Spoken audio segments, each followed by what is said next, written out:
Since October last year, the Department of COSATMA has failed to pay scholar transport service providers on time within the prescribed 30-day period from date of invoice received.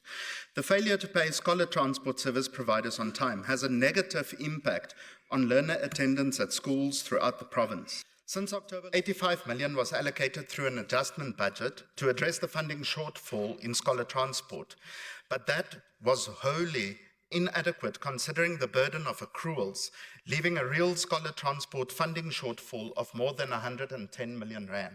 We also recommend working with the Provincial and National Treasury and the National Department of Basic Education, Honourable Premier, so that we can transform the funding model for scholar transport, not from the equitable share, but through a conditional grant funding system, so that we can ensure that every learner in the province that needs scholar transport actually receives the service. The failure to pay scholar transport service providers has serious consequences, especially for those learners who can't get to school on time every day.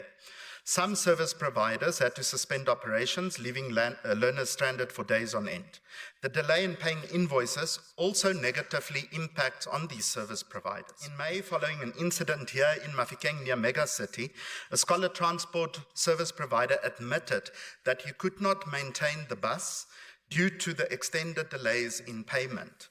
The vehicle's brakes unfortunately failed while transporting learners, causing it to crash into busy outlets nearby. The department must address allegations of corruption within the payment process. Some service providers, MEC Morweng, had told us that officials in your department are soliciting bribes to expedite the payment of these invoices. That can't be, because it prejudices not only the department, but also other service providers who are awaiting payment.